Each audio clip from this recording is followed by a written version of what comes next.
என்னோட கற்பனை கவிதை இது. நான் வந்து முல்லை தங்கராசன் கதையாசிரியர், குழந்தை எழுத்தாளர் அவர்களோட 4வது மகன். சித்ராதேவி அக்கா வந்து என்னை பல நாட்களாக இந்த இலக்கிய வட்டத்துக்கு வாங்க அப்படின்னு சொல்லிட்டு இருந்தாங்க. இன்றைக்கி தான் என்னால் வர முடிஞ்சது. நான் வந்து அப்பாவுக்கு வந்து என்ன ஆசைன்னா நான் வந்து கதையாசிரியர் ஆகணும்னு. அக்காவை வந்து ஜெர்னலிசம் படிக்க வைக்க ட்ரை பண்ணார், அவங்க படிக்கலை. நான் 9th ஸ்டாண்டர்ட் படிக்கிறப்ப அவர் என்ன சொன்னார்னா, நீ தான் என்னோடய கலை வாரிசு அப்படின்னு சொல்லி சென்னை கூட்டிகிட்டு போய் அந்த 9th ஆனுவல் லீவில் எல்லா கதையாசிரியரையும் அறிவுப்படுத்தி வச்சார். இப்போது அப்படி இருக்கிறப்ப என்னாச்சுன்னா, 10th முடிச்சுட்டு நம்ம வந்து கதை எழுத ஆரம்பிக்கலாம்னு நினைக்கிறப்போ 10th அப்போ தவறிட்டார். அதனால் மேற்கொண்டு என்னால் எதுவும் பண்ண முடியாதனால டைப்ரைட்டிங் லைன் போயிட்டேன். டைப்ரைட்டிங் கம்ப்யூட்டர்லாம் முடிச்சுட்டு ஒரு 35 வருஷமாக நான் வந்து இந்த டீச்சிங் லைனில் இருக்கிறேன். Typewriting, computer, spoken English, short hand அந்த மாதிரி போயிட்டேன்.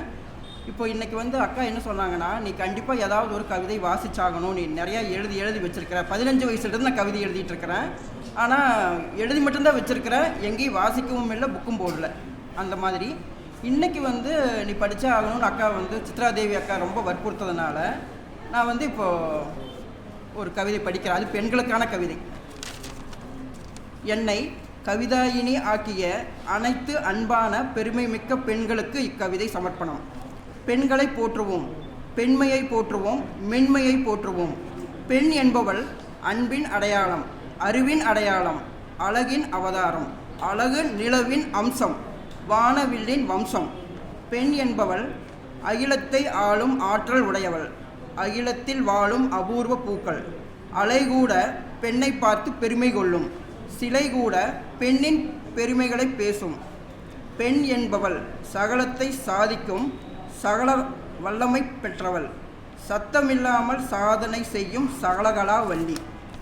பெண் என்பவள் கவிதையின் கடல், வையகத்தின் வைரம், தரணியின் தங்க சுரங்கம், வீட்டின் விடிவெள்ளி, பாசத்தில் பார்க்கடல், தேவலோகத்து தேவதைகள், பேசும் சித்திரம், பிறை போல் பிரகாசிப்பவள்.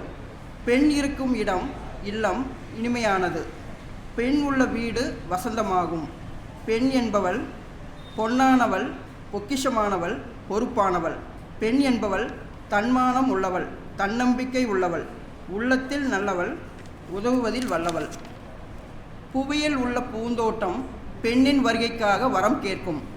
ஆசிரியராக, கவிதாயினியாக, மேலதிகாரியாக, மருத்துவராக, மந்திரியாக, பாடகியாக, நடிகையாக அனைத்து துறைகளும் அவளுக்கே பொருந்தும். 1000 வேலைகளை ஆர்வமுடன் செய்பவள்.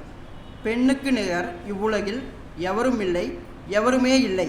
பெண்ணாக பிறந்ததால் நான் பெருமைப்படுகிறேன், பெண்ணாக பிறந்ததால் ஆனந்தப்படுகிறேன், பெண்ணாக பிறந்ததால் கொண்டாடப்படுகிறேன். வாழ்க வையகம், வாழ்க பெண்கள். பேசும் சித்திரம் அம்மா அவர்களுக்கு